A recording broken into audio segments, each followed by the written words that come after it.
Hey there, YouTubers. So in this video we're going to take a look at using some basic whetstones to sharpen chisels, to sharpen plane irons, and maybe you've even got a slick that you want to sharpen. The video is not necessarily about how to set up your individual sharpening jig. This is a Veritas, this is what I use, but it's just a basic video to show you how easy it is to use whetstones. And I don't know if this come through on video. Yeah, I guess you can see that where I test. It's a video to show you just how sharp you can really get these things if you put some effort into it. It doesn't take long. You can see the glint on that. You get a nice mirror finish. On the left hand side of this this chisel blade, you can see that I didn't quite get the edge of it, so I'm not too worried about that. These are really inexpensive chisels. These are chisels that I bang on with a hammer.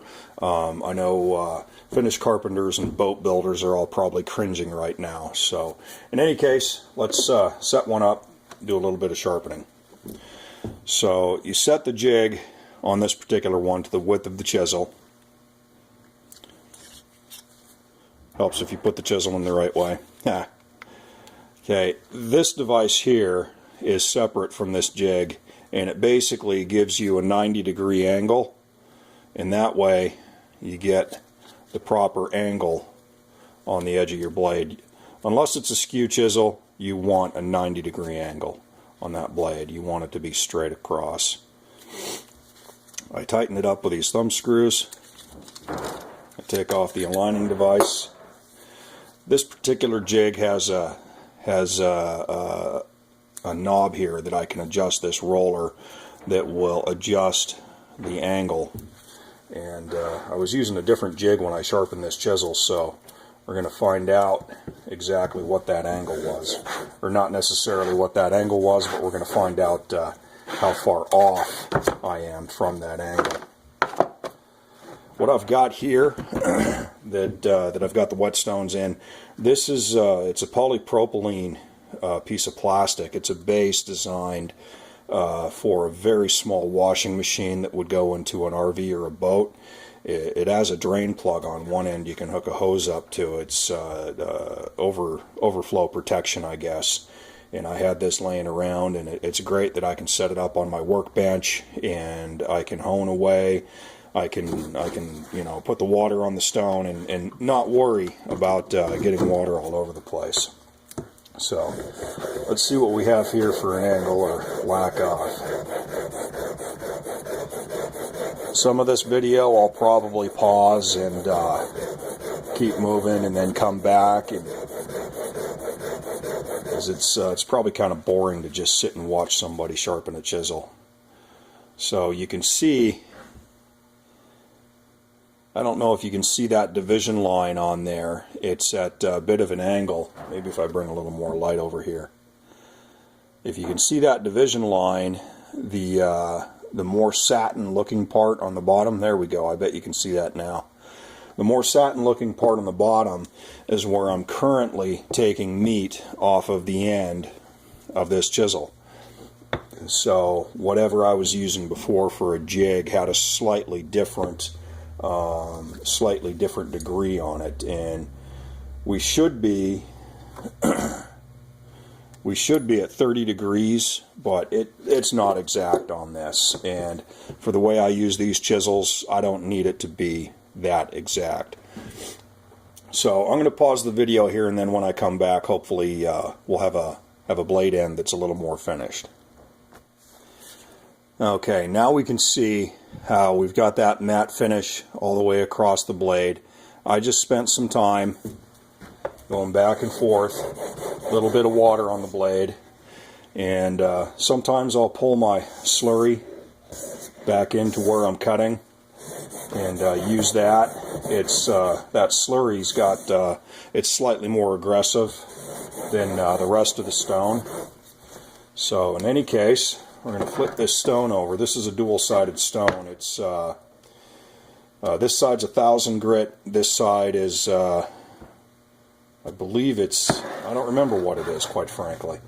Maybe somebody out there knows. You can leave it in the comments. I've had these stones forever, so I don't remember exactly.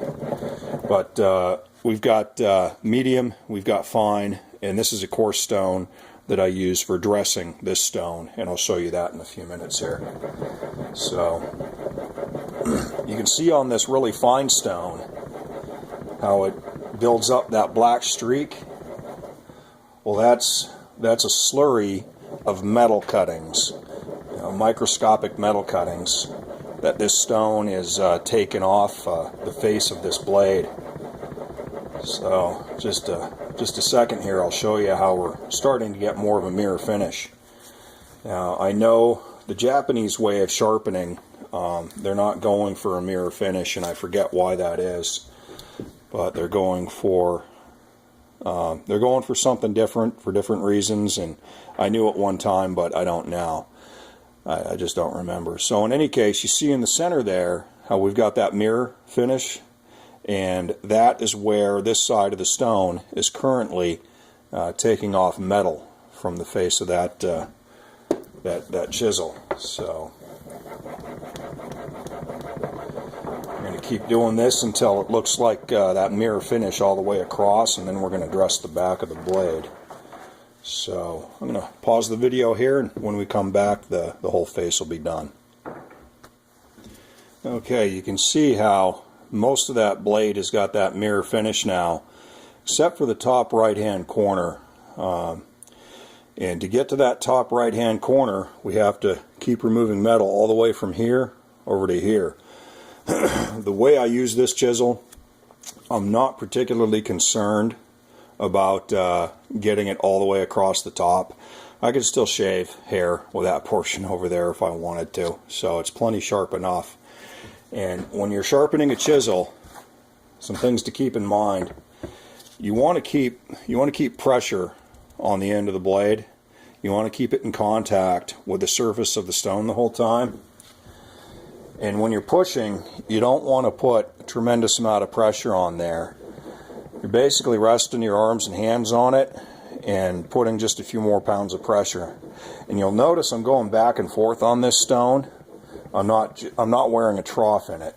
And then every once in a while, I'll take that stone, I'll flip it around, and I'll keep going like that.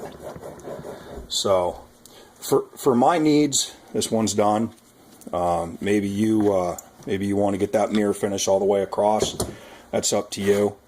Now, I don't have a microscope here to show you, but on the back edge of this, this is the back, there is a micron size chunk that is micron. I shouldn't call it a chunk. Micron size piece of metal that's folded over, because remember, we've been honing this way, so it's folded over. And some people call it a wire edge, some people call it a razor edge. The way you knock that off is you take your chisel and you set it so that it's dead flat on the edge of your stone. Some guys try to polish the entire back of their chisel. Well, you're removing all that metal. You only need to remove just a little bit. So you put a lot of force. I'm putting a lot of force on there with my thumb, and I gently move it back and forth, and that's going to polish the back, and it's actually going to make it even a little sharper. Some guys like to get the back the same mirror finish. Again, for my uses, it's just not necessary. I've done it before just to do it, but my time's more valuable than doing that. So you can, if I'd get it in the frame, that'd help, wouldn't it? You can see that we're starting to get that mirror finish there. I know that I have that wire edge knocked off, and that's really all I want. And it's taking a little bit of effort to shave with it, so maybe if I knock just a little bit more, polish the back a little bit more.